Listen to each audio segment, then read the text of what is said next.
Okay, welcome everybody. Thank you for joining. We are going to go through the Northeastern University Charlotte's webinar on our Accelerated Bachelor's of Science in Nursing program. We thank you for joining us today.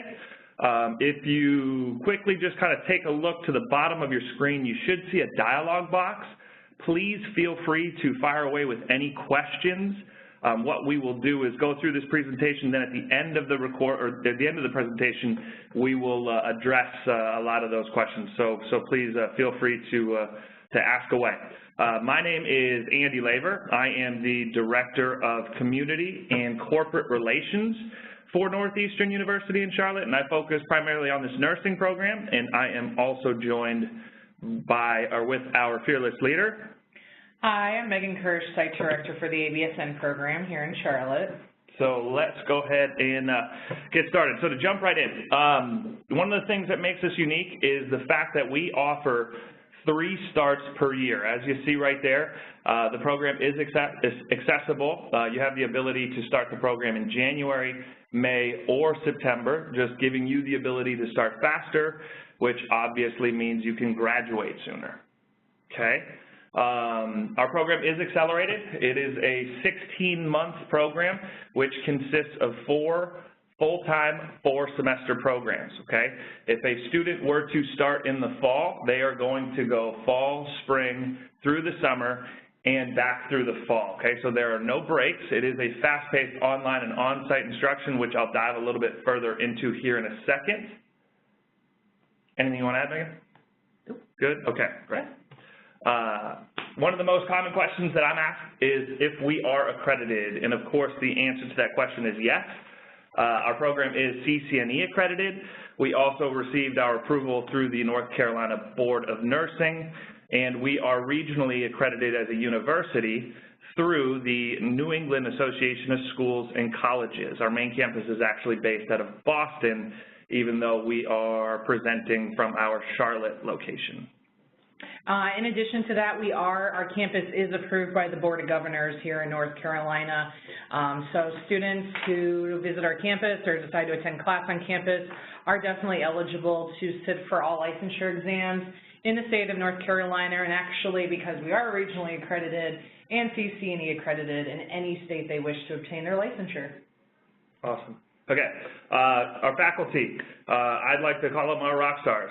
They are here to give you the best experience possible. Of course, if 16 months is a short period of time where we are going to throw a lot at you, they are going to have multiple different innovative learning experiences where they are going to put you in real lifelike scenarios so you can be as familiar as possible for when those experiences come up in your job down the road. They offer personalized support and encouragement. That might sound a little bit cheesy, but I can tell you right now you're going to need it. The 16-month program, in no way, shape, or form am I trying to freak anybody out there, but it is an intense 16 months, and you're going to need help along the way. I know Megan likes to say the best thing that you can do is if you're struggling to raise your hand and ask for help. And of course, ongoing NCLEX RN exam preparation. Once you finish our program, that will give you the ability to sit for that test, thus becoming an RN. Definitely. That's one thing that we pride ourselves on with our program is the fact that from the very beginning you have a very supportive faculty and support services individuals here on campus to ensure that our students get what they need in order to be prepared. You know, NCLEX preparation shouldn't begin at the very end of a program. It should be throughout your education for that continuity and the ability to build on your skill set, and that's something that we do here at Northeastern. Cool. Okay, so our format is also a little bit unique. It's a hybrid format, and we're gonna go in and break down each one of these a little bit more thoroughly here in a couple of slides. But the format includes online courses, so any didactic or lecture-based course is going to be taught 100% online. Nursing labs, so that's in your skills lab or your simulation labs here on campus, and of course your clinical rotations. Next this is actually a breakdown of the curriculum, so the 4 semesters that I had outlined a moment ago. I'm going to have Megan just sort of touch on this in a little bit greater detail. All right, so as you can see, our 16-month program is split up into 4 traditional semesters. Each semester is 16 weeks in length, so the question I usually get is, well, how are you able to do this in 16 months? And that's because there's no formal summer vacation like we traditionally have when we go to school. The first semester, as you can see, has the most credit hours. It is probably the most intense just because there are multiple didactic courses which are done online. You also have 1 lab and 1 clinical rotation in the first semester. Second semester and branches off into 2 clinical rotations at various hospital locations along with a lab. And then by the third semester, you really won't be on campus that much because you'll have two clinical rotations as well. And by your 4th semester, you do have a clinical rotation along with a public health rotation. And then we also are trying to work in a practicum where you're doing a one-on-one preceptorship with a nurse in an area of nursing that you are particularly gravitating toward. You essentially shadow that individual, you work their schedule, their shift in the hospital to really get a sense of, is this the area of healthcare that I'd like to go into once you've graduated? Okay. So to dive a little bit further into the format, so first we'll go through the online courses and its set up, if you will. I will say before we get into this, one of the most frequent concerns I tend to get when I'm talking to students are people that have never taken an online class before and maybe have some reservation about tackling that, and I completely get that. But what I can tell you is, in some of the studies that we have found, is that students, frankly, are more successful by doing an online course because you also have the ability to play back lectures or to pause and, as you see there, attend class anytime, day or night, engage with your course material to just sort of maximize it. Whereas if you're in a lecture, there's no stopping it. It's going to continue, and if you didn't record it, you're only hearing that one time, and if you missed anything, then you're kind of out of luck. Well, online courses, you obviously have the ability to go back and replay.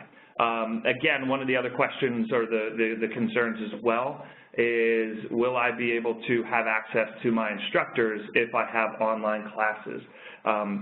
And the answer to that question is absolutely. Again, it's a 16-month program, so the support that you're going to get here, I feel pretty confident in telling you, is going to be excellent. So if you have questions or concerns and it's online, you're going to know exactly where to get it, and you're going to get your responses in a very timely fashion. Yeah, and what's also fantastic, especially for our students that have a lot of, personal time commitments, like whether you're a parent or you have other obligations or you're trying to balance maybe working a few hours a week, having the online didactic courses allows you that flexibility to really study on your own schedule. You're not forced to come into a classroom, 5 days a week, for 8 hours a day like some of the other programs. You get to essentially work the curriculum to your benefit. You are in full control of your learning experience. However, it is not a self-paced program. There are deadlines and assignment due dates and other items that have to be completed within a certain amount of time. But how you choose and when you choose to complete those items is up to you. Okay. So our nursing skills lab.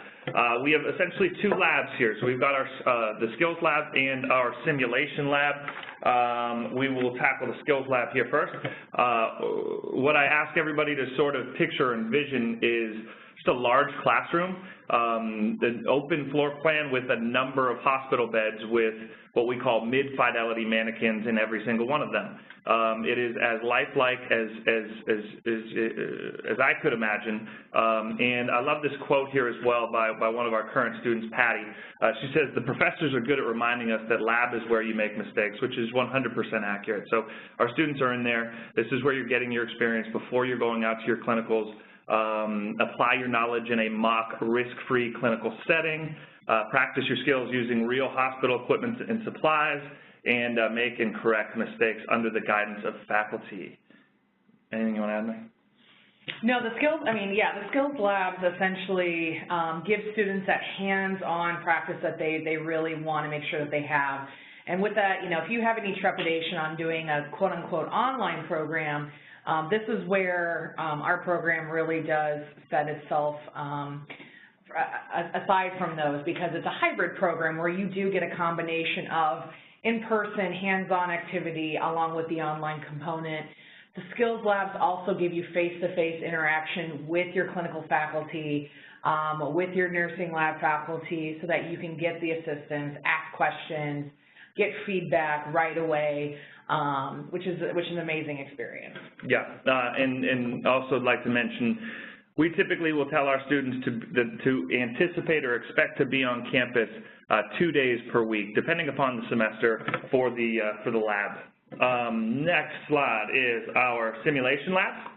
A little bit more of an intimate setting, so we have 2 simulation labs where it's an individual room where you've got 1 bed and 1 high-fidelity mannequin that is capable of doing a whole host of things. And so what will happen is our instructor will set up that mannequin for some realistic, real-life clinical scenario and to see how you react. And it also gives you the opportunity to be recorded, to essentially watch it back, and be able to have a conversation with your instructor to say, okay, why did you choose to do that?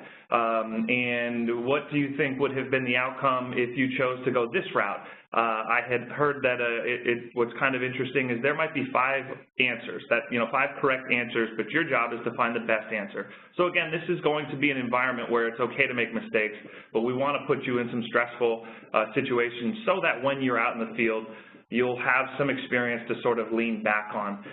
If you get the opportunity as well, just to kind of throw this in there, to come and check out the campus, I highly, highly encourage you to do that, to see kind of the technology and the setup, because it is a very lifelike scenario or situation here. Learn how to problem solve, collaborate, and think critically. Of course, also one of the most important aspects is to prepare for those clinical rotations at the healthcare facilities. And if any of you have played sports before, it's kind of very similar to reviewing game day footage to kind of see what have I done better, or what could I have done better, and what areas to focus on for the next time around. So again, it's all about preparedness and giving feedback, which is the great thing about the simulation lab. Okay. The last component of our hybrid model is, of course, the clinical rotations. We have partnerships with both Carolina's healthcare system and Novant Health around the Charlotte area. So to expect, based on the semester, you're going to be spending time at multiple locations, multiple hospital facilities, picking up this experience, okay?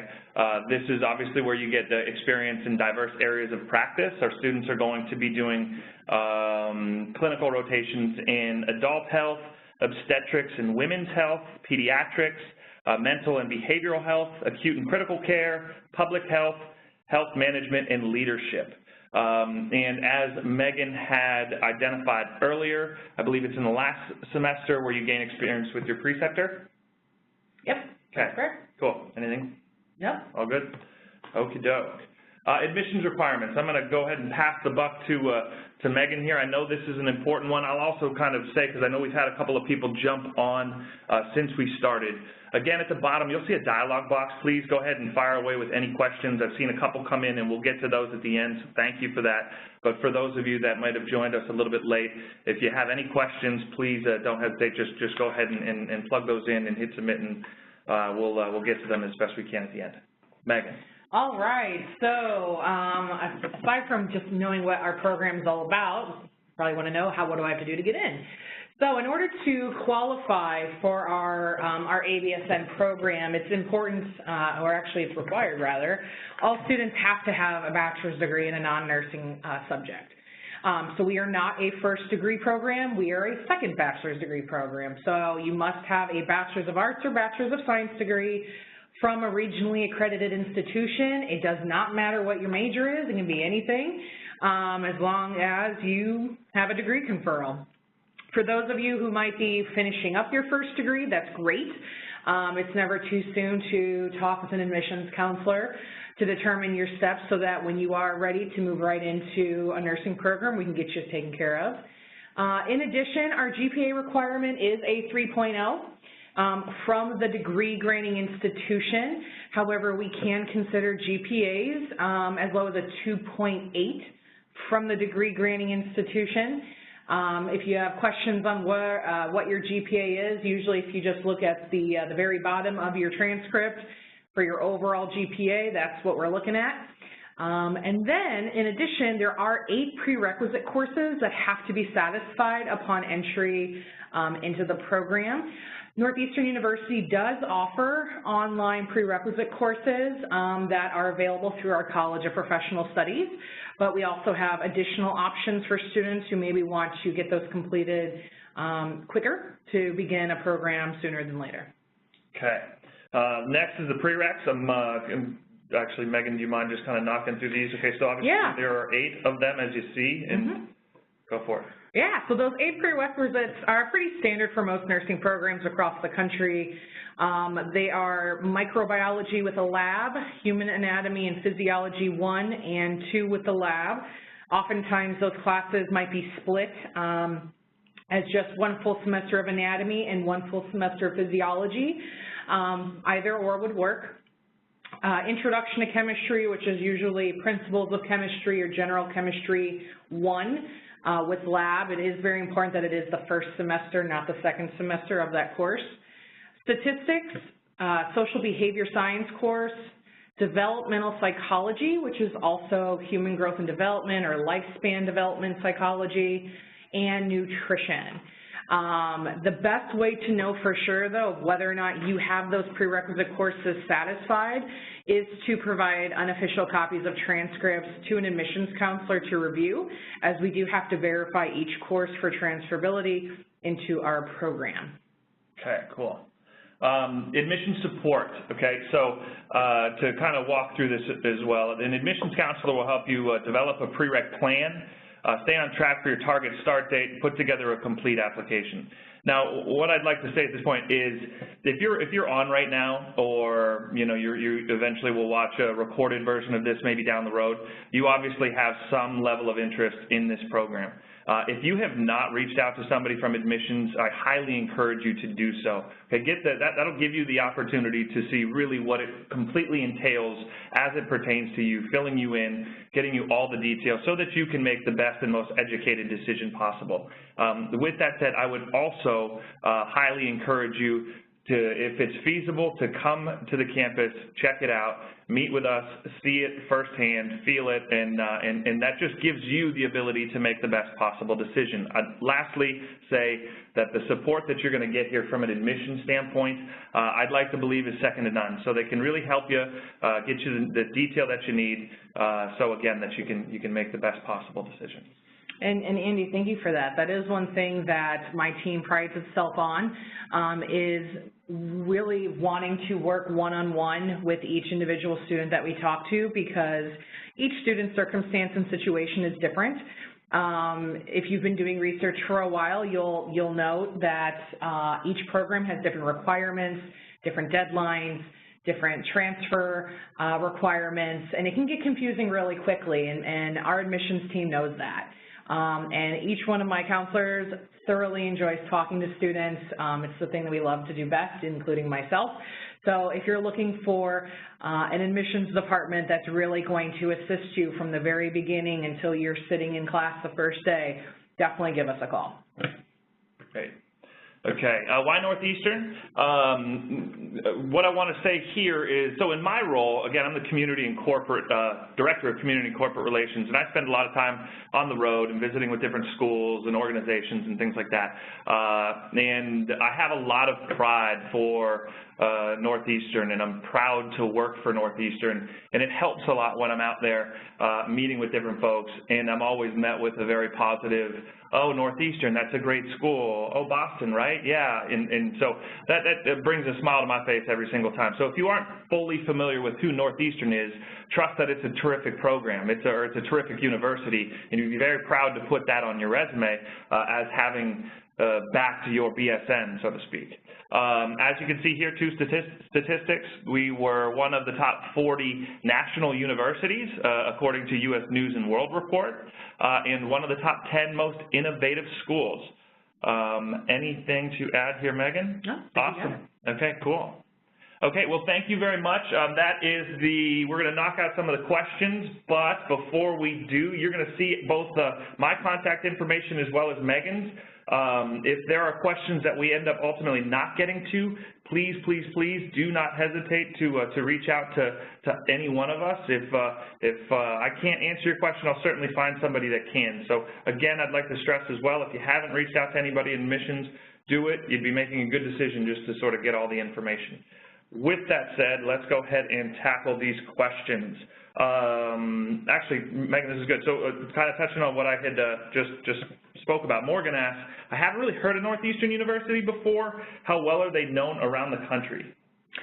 Yeah, I think actually our last slide touched on that a little bit. We're a world-renowned university, actually. Not only are we recognized within the United States, we're definitely within the top 50 institutions for the last several years, but we also have a global network component where we have graduates and co-ops in over 178 countries. So Northeastern University as a brand is very well recognized. We are an exceptional higher learning institution, so wherever you're going or wherever you're from, most individuals, especially in the education or the medical field or the business world, are very well aware of who Northeastern University is. Awesome. Julia, this is a great question. I'm glad you asked it.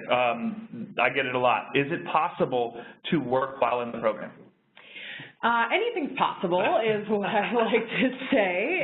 It really does depend on each individual and their needs and their abilities to time manage, along with, juggling and multitasking and all that fun stuff.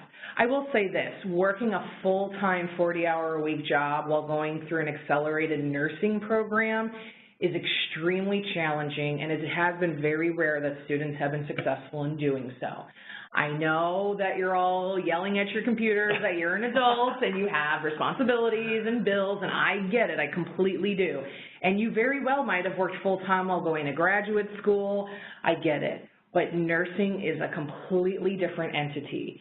Not only that, with our schedule, you are looking at having to be on campus or in your clinical during testing sometime between the Monday through Friday hours. Right now we aren't in clinical on the weekends. We don't do testing on the weekends. So if you have a job that's flexible, more power to you.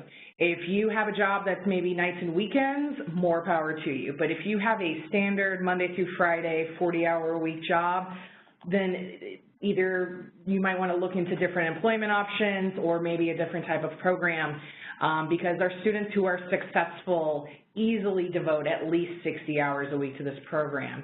That includes study time, lab time, clinical time.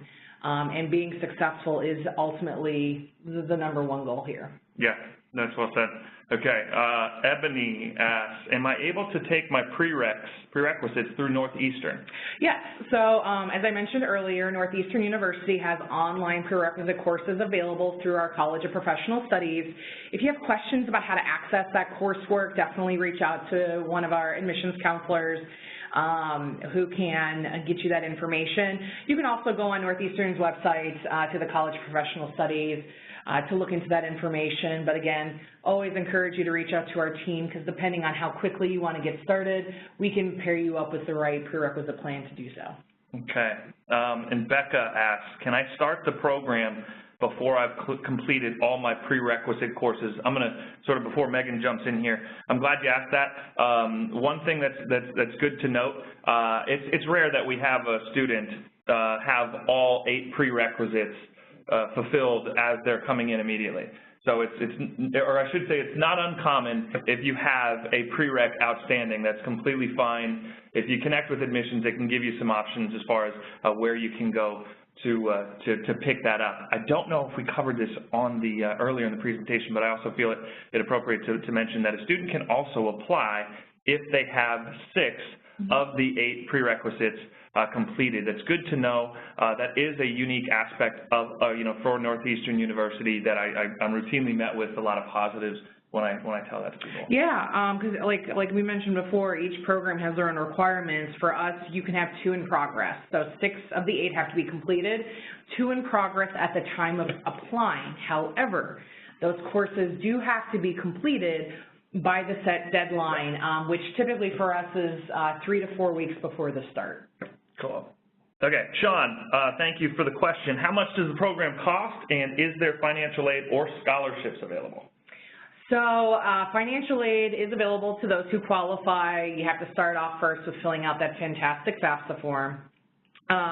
However, because we are a second bachelor's degree program, whatever you may qualify for would be determined, well, first you'd have to qualify. What you might have available is determined by what you may have already used previously.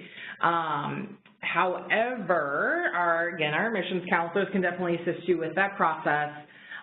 We do not have any internal scholarships available at this time through the university, but there are definitely outside scholarships available to those wanting to go into nursing and healthcare. So we always recommend, to hop on the internet, do a quick search. You'd be very surprised at what you'll find. But with regard to tuition costs, currently we are at $1,095 a credit hour, and we are 67 credits. So when you do the math, it breaks out a little over $73,000, which before everybody, just kind of let that mull over, I do like to put it in perspective. You are earning a Bachelor's of Science in Nursing degree for that.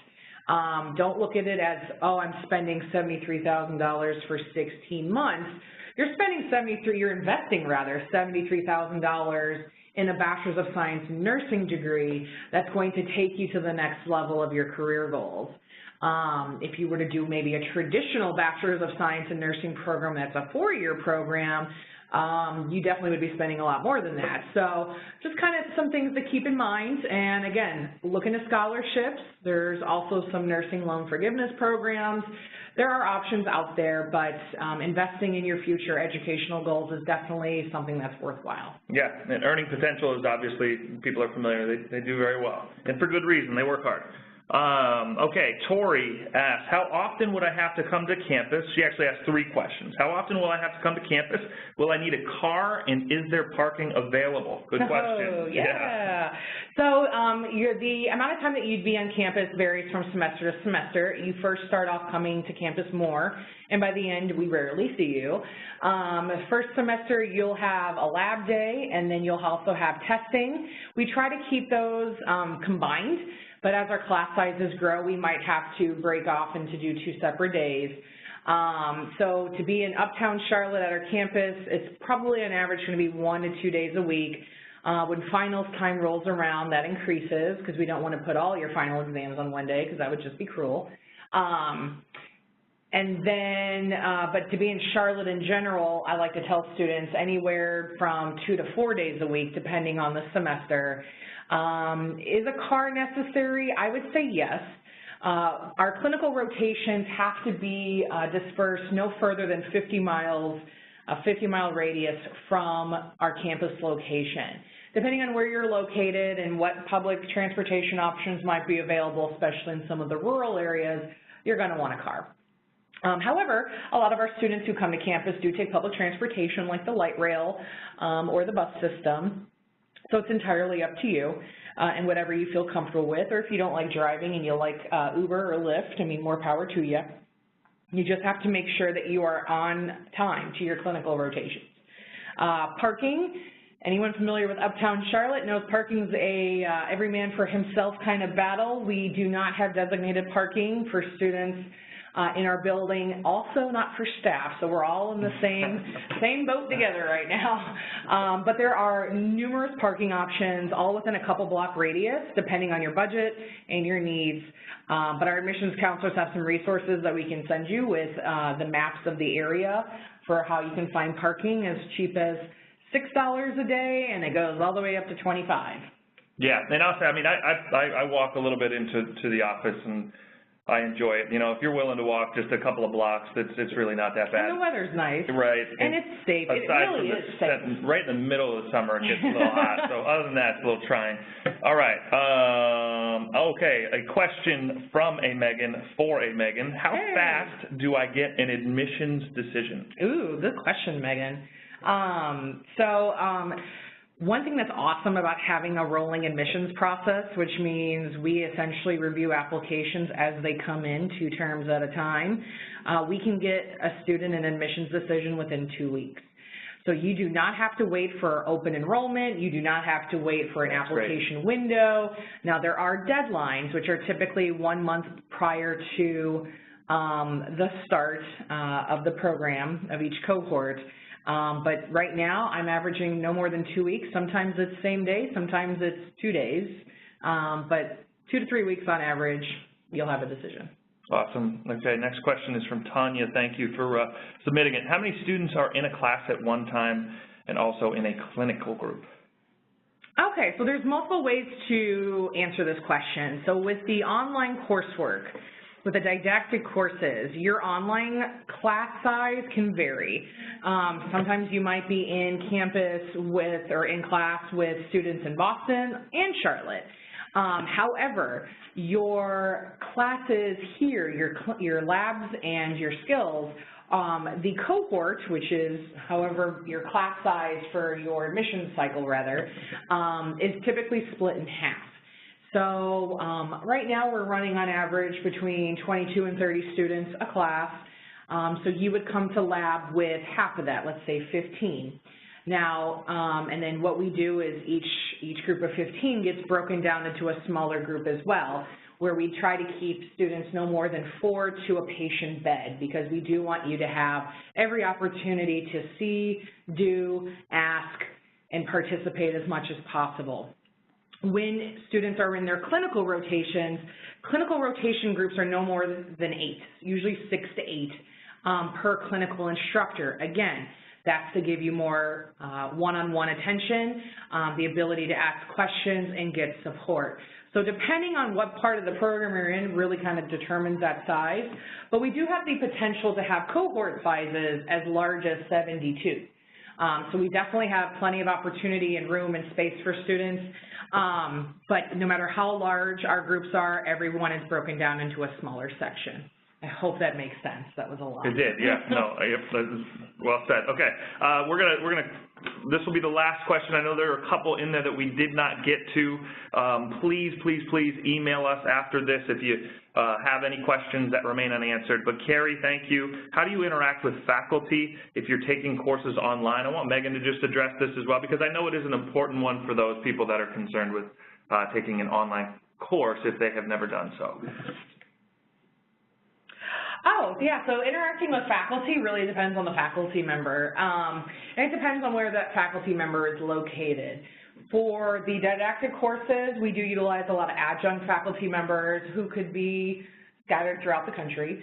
However, they all have office hours, whether it's via email, phone, Skype, all that fun stuff.